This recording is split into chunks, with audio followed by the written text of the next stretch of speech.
Hello everyone, welcome to the video. Today will be the first time that we do something different. We'll be taking a look at fictional arms and armor and saying how much sense it makes. Today we'll be looking at the Unsullied from Game of Thrones.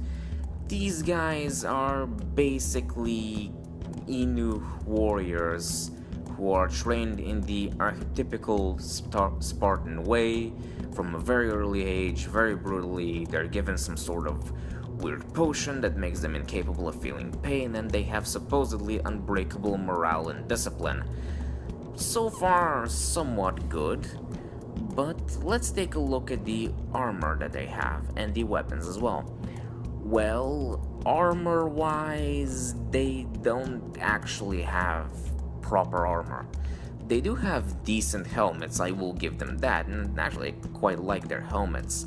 They have this really nice ridge that extends backwards to cover their necks, somewhat reminiscent of Roman helmets, and the faceplate actually quite reminds me of late Polish hussar helmets. I actually really like the helmets. They're about the only thing about their armor, very big quotes on that I like.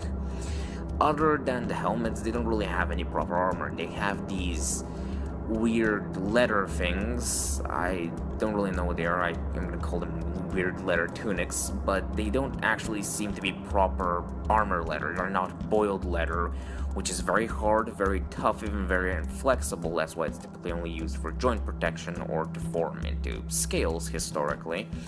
This seems very soft. It's very soft. It's more clothes, black clothes at that, rather than, actual armor.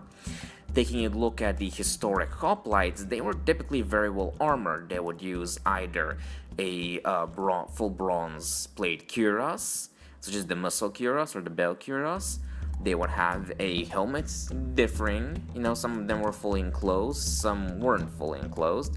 They would have protection for the shins, and arm guards were also quite common. They will also sometimes utilize the linothorax, which was basically a mix of multiple layers of linen, sometimes plate of bronze sewn in, sometimes pieces of leather.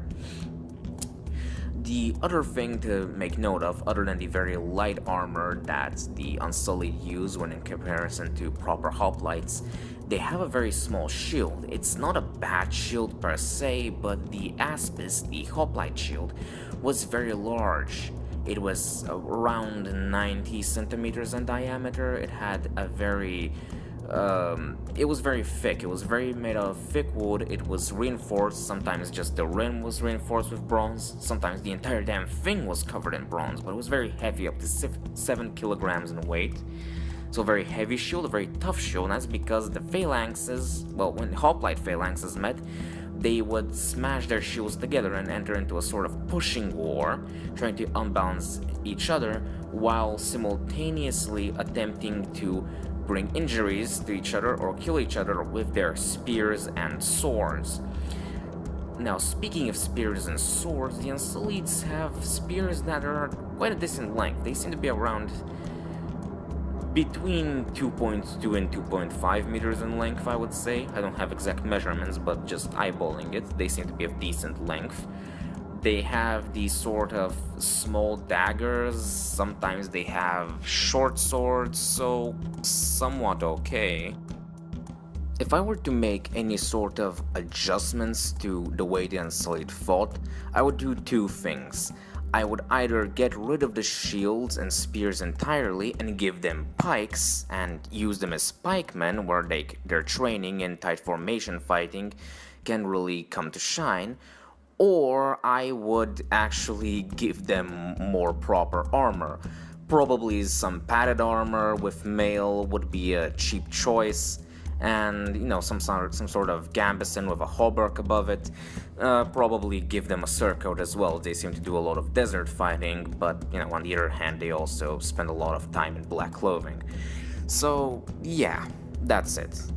Hope you guys enjoyed the video. Like and subscribe if you did, and if not, I'll hire the Unsullied for you.